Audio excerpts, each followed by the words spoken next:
வாழ்க வையகம், வாழ்க வையகம், வாழ்க வளமுடன்.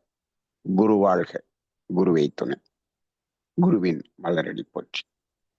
சிந்தனையை உடல் நலத்தை சீரமைத்து உய்வித்த குருவே வாழ்க.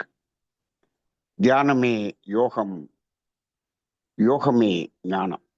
தமிழ் ஆனந்த யோகம். வாழ்க வளமுடன். என்பர்களே, ஒரு உயர்ந்த தத்துவம்,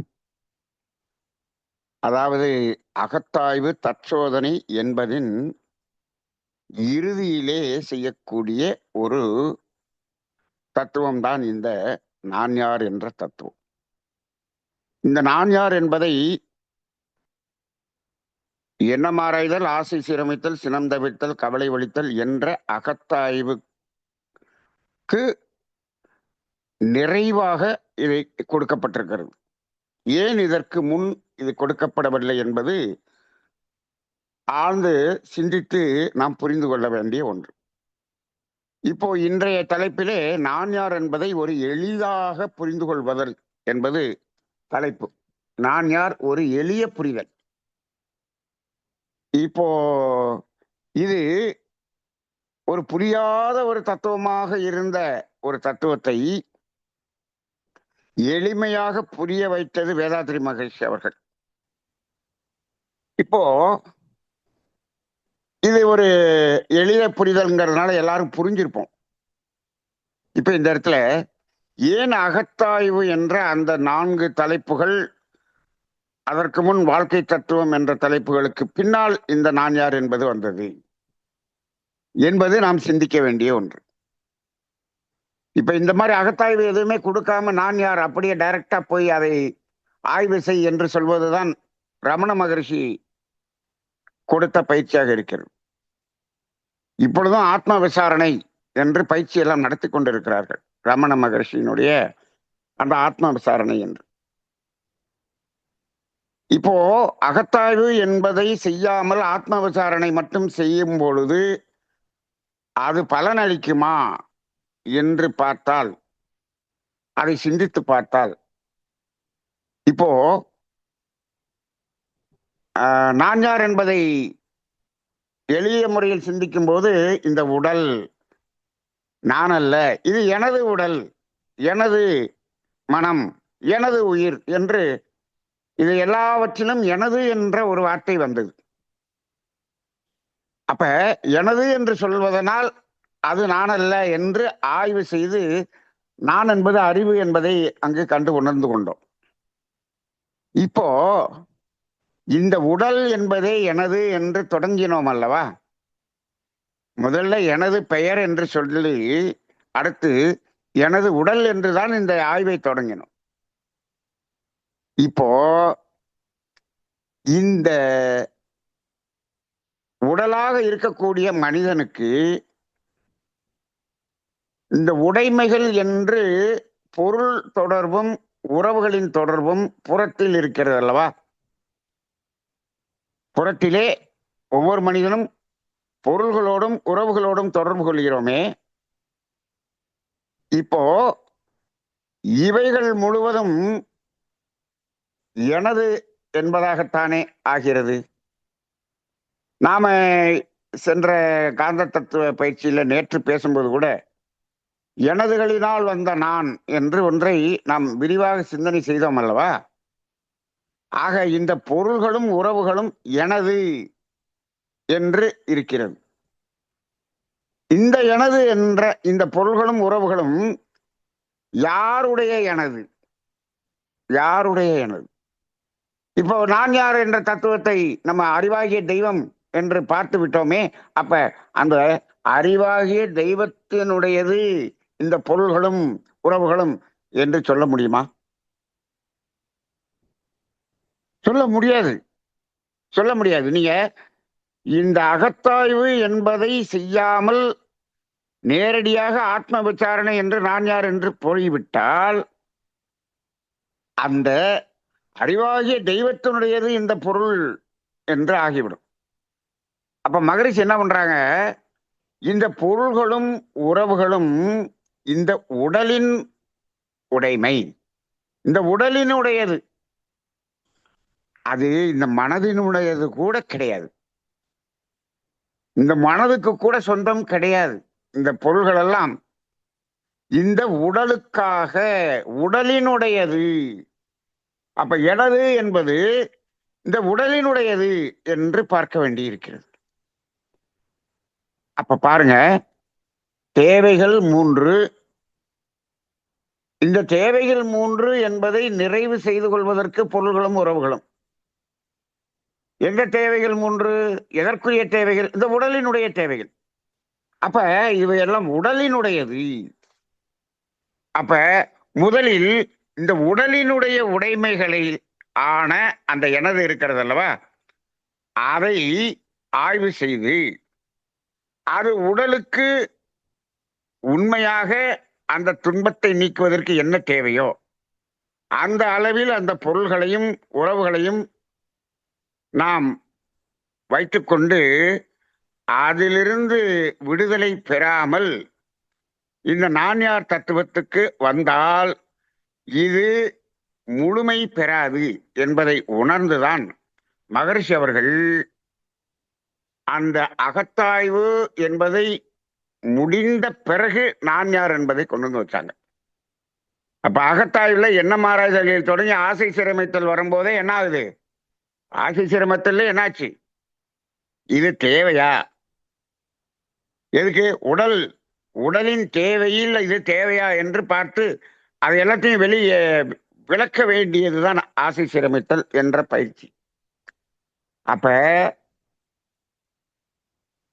இந்த உடலினுடைய எனதுகளில் இருந்து ஓரளவுக்கு பக்குவப்பட்டு அதை குறைத்தவர்களால் மட்டுமே இந்த நான் யார் என்ற விசாரணையை உண்மையாக ஆழமாக செய்ய முடியும்.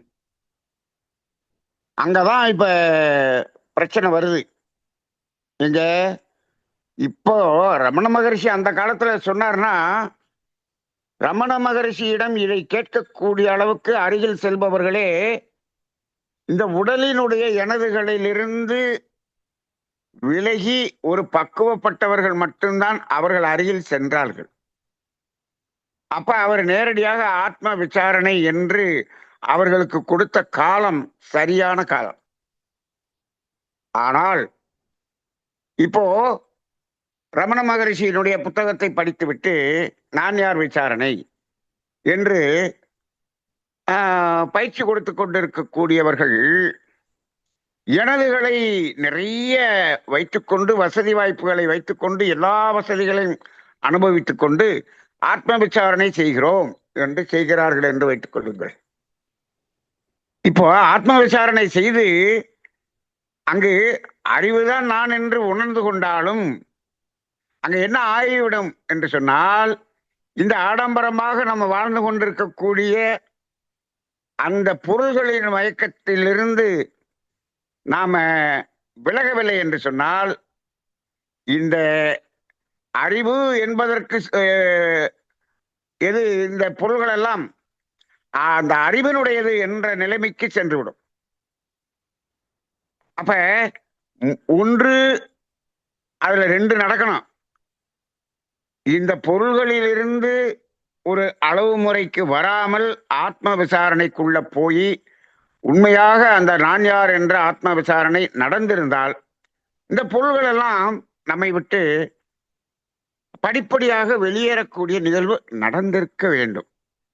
அப்பதான் அங்க ஆத்ம விசாரணை அங்கு முழுமை பெற்றிருக்கிறது என்று உணர்ந்து கொள்ள முடியும்.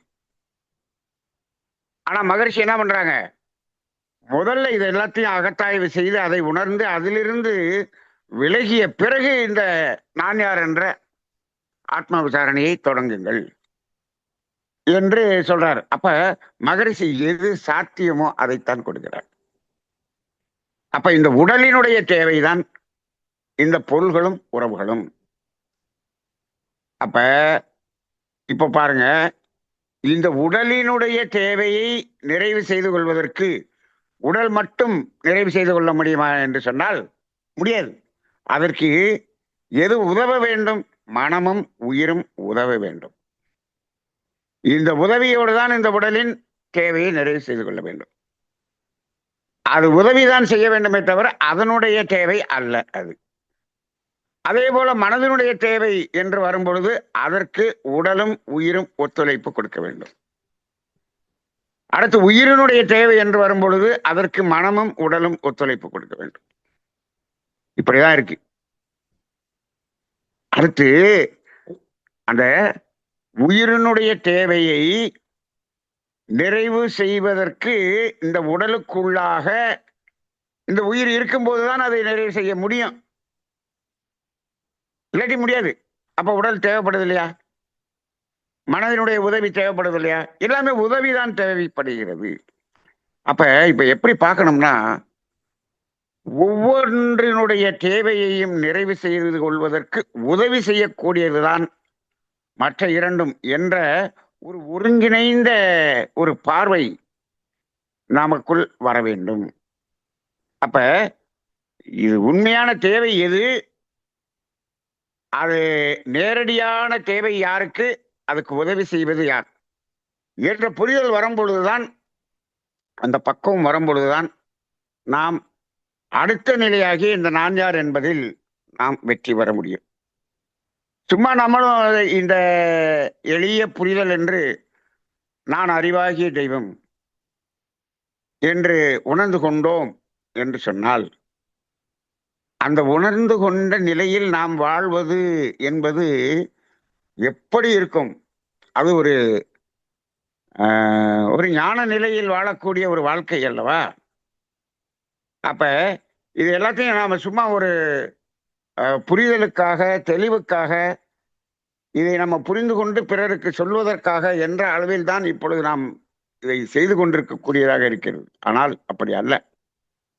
ஆக இந்த எனதுகளினால் வந்த நான் என்று சொல்கிறோமே, நாம சொன்னோமே, அந்த உணர்வு என்பது உண்மையான நான், இந்த எனதுகளினால் வந்த நான் என்று சொல்கிறோமே, அதுல இந்த இப்போ அனார்கலி அம்மா பேசினாங்களே, அதன்படி இந்த உடலை எனது என்று சொல்லுவது, மனதை எனது என்று சொல்வது, உயிரை எனது என்று சொல்லக்கூடிய இந்த மூன்றையும் எனது என்று சொல்லக்கூடிய அந்த நான் தான் இப்பொழுது நமது இறை உணர்வுக்கு தடையாக இருக்கிறதா என்று பார்த்தால் அப்படியும் இல்லை, அப்படியும் இல்லை. இந்த உடலினுடைய உடைமைகளாகிய அந்த பொருள்களின் மூலமும் உறவுகளின் மூலமும் அந்த இருக்கிறது அல்லவா, அதுதான் நமக்கு இடைஞ்சலா இருக்கு, இது இடைஞ்சலா இல்ல. அப்ப ஒட்டுமொத்தமாக பார்க்கும் பொழுது இந்த நான் யார் என்ற ஒரு விசாரணையில் நாம் ஆழ்ந்து ஒடுங்க வேண்டும் என்று சொன்னால், பொருள்களிலும் உறவுகளிலும் தேவை அளவில் அதை வைத்துக்கொண்டு அதிலிருந்து ஒரு விடுதலை பெறாமல் இந்த நான் யார் என்ற ஒரு புரிதலில் வெற்றி பெற முடியாது என்பதை நாம் உணர்ந்து கொண்டால் இந்த நான் யார் விசாரணை என்பது முழுமை பெறும்.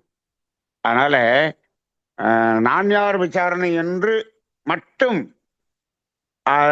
அதை பயிற்சி செய்வது என்பதை விட, வாழ்க்கை தத்துவம் என்பதை உணர்ந்து கொண்டு, தேவைகள் என்பதை உணர்ந்து கொண்டு, அந்த தேவை அளவில் நமக்கு இருக்கும் வரை அது நமக்கு துன்பம் தருவதில்லை என்ற ஒரு புரிதலுக்கும் பக்குவத்துக்கும் விழிப்பு நிலைக்கும் வந்த பிறகு இந்த நான் யார் என்பதை நாம் தெளிவாக விசாரணை செய்து உணர்ந்து கொண்டால் அதுதான் நிலையான உணர்வாக இருக்குமே தவிர, அப்படி இல்லை என்று சொன்னால் அதுவும் தற்காலிக உணர்வாக இருக்கும் என்பதையும் புரிந்து கொண்டு இந்த ஆத்மா விசாரணையில் ஈடுபட வேண்டும் என்று கேட்டுக்கொண்டு, இன்றைய இந்த அற்புதமான ஒரு தலைப்பை வழங்கிய அனார்கலி அம்மாவுக்கு மீண்டும் நன்றி கூறி நிறைவு செய்து கொள்வோம். வாழ்க வையகம், வாழ்க வையகம், வாழ்க வளமுடன்.